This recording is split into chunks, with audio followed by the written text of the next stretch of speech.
தலைப்புச் செய்திகள். சவுதி அரேபியாவில் நடைபெறும் சர்வதேச பாதுகாப்பு கண்காட்சி, சீனாவின் புதிய நீர்மூழ்கி கப்பல் அறிமுகம்.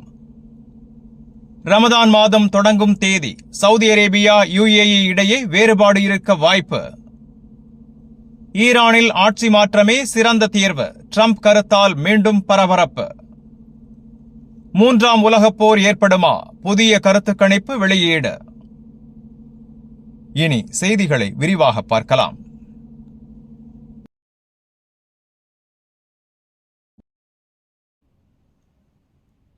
ரமதான் மாதம் தொடங்கும் தேதி, சவுதி அரேபியா UAE இடையே வேறுபாடு இருக்க வாய்ப்பு. இஸ்லாமியர்களின் புனிதமான நோன்பு மாதமான ரமதான் 2026 தொடக்க தேதி தொடர்பாக வளைகுடா நாடுகளில் எதிர்பார்ப்பு அதிகரித்துள்ளது. இஸ்லாமிய ஹிஜ்ரி காலண்டரின் 9வது மாதமான ரமதான் பிறை தென்படுதலை அடிப்படையாக கொண்டு தொடங்கப்படுகிறது. ஒவ்வொரு ஆண்டும் ஷாபான் மாதத்தின் 29ஆம் நாளில் மாலை நேரத்தில் பிறை பார்க்கப்படுகிறது. பிறை தென்பட்டால் அடுத்த நாள் ரமதான் தொடங்கும். இல்லையெனில் மாதம் 30 நாட்களாக நிறைவு செய்யப்படும். சவுதி அரேபியாவில் பிறை தென்படுதலை உறுதி செய்வதற்கான அறிவிப்பை உச்சநீதிமன்றம் வெளியிடுகிறது. பிறை தென்பட்டதாக அதிகாரப்பூர்வமாக அறிவிக்கப்பட்டவுடன் அடுத்த நாள் நோன்பு தொடங்கும். மறுபுறம் யுனைடெட் அரப் எமிரேட்ஸ் தனது தேசிய பிறை கண்காணிப்பு குழுவின் அறிக்கையை அடிப்படையாக கொண்டு தனித்த அறிவிப்பை வெளியிடுகிறது.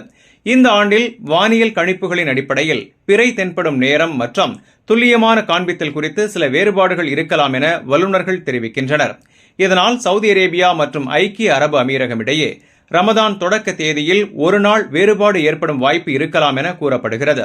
அதே நேரத்தில் அதிகாரப்பூர்வ அறிவிப்பு வெளியாகும் வரை எந்த தேதியும் உறுதிப்படுத்தப்பட முடியாது என்று மார்க்க அறிஞர்கள் வலியுறுத்துகின்றனர். பல நாடுகள் சவுதி அரேபியாவின் அறிவிப்பை பின்பற்றுவது வழக்கம். எனினும் சில நாடுகள் தங்களது உள்ளூர் பிறை தென்படுதலை அடிப்படையாக கொண்டு தனித்த அறிவிப்பை வெளியிடுகின்றன. ரமதான் 2026 தொடக்கம் குறித்த அதிகாரப்பூர்வ அறிவிப்பு பிறை பார்க்கப்படும் இரவுக்கு பிறகு வெளியாகும் என எதிர்பார்க்கப்படுகிறது.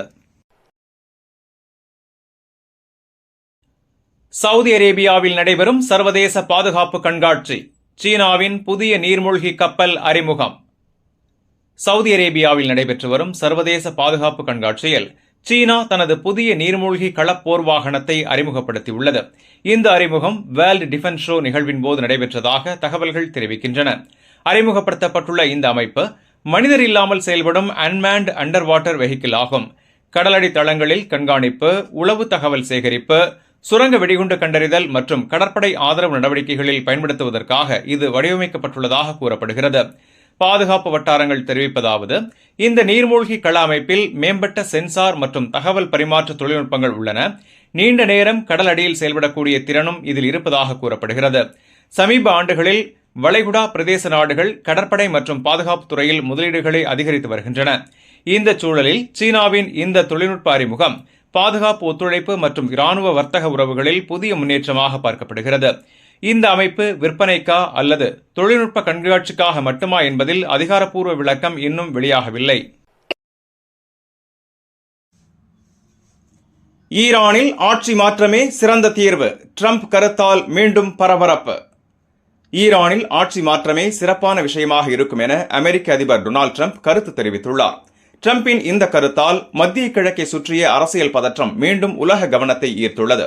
அமெரிக்க அதிபர் டொனால்டு ட்ரம்ப் மேலும் கூறுகையில், 47 ஆண்டுகளாக நிலவி வரும் தற்போதைய அரசமைப்பு பல பிரச்சனைகளை உருவாக்கியதாகவும் அவர் குற்றம் சாட்டியுள்ளார்.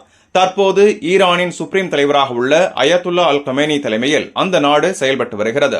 இந்த அமைப்பு 1979ஆம் ஆண்டு நடைபெற்ற ஈரானியன் ரெவல்யூஷனுக்கு பிறகு உருவானது என்பது குறிப்பிடத்தக்கது. இந்நிலையில் ட்ரம்பின் இந்த கருத்து முஸ்லிம் உலகில் பல்வேறு விவாதங்களை உருவாக்கியுள்ளது. ஒரு இஸ்லாமிய நாட்டின் உள்நாட்டு அரசியல் அமைப்பை வெளிநாட்டு சக்திகள் மாற்ற முயல்வது சரியானதா என்ற கேள்வியும் எழுந்துள்ளது. இதற்கிடையில் அமெரிக்கா தனது ராணுவ முன்னெச்சரிக்கையாக உலகின் மிகப்பெரிய விமானம் தாங்கி போர்க்கப்பலான USS ஜெரால்ட் ஆர் ஃபோர்ட் கப்பலை மத்திய கிழக்கு பகுதிக்கு மாற்றியுள்ளது. ஏற்கனவே அப்பகுதியில் USS ஆப்ரஹாம் லிங்கன் நிலைநிறுத்தப்பட்டுள்ளது. அணு ஒப்பந்தம் குறித்து பேச்சுவார்த்தை தொடரும் என ட்ரம்ப் தெரிவித்துள்ள போதிலும் அமெரிக்கா ஈரான் யுரேனியம் செறிவூட்டலை நிறுத்த வேண்டும் என வலியுறுத்துகிறது. அதேவேளை ஈரான் தனது இறையாண்மையை காக்கும் நிலைப்பாட்டை எடுத்துள்ளது.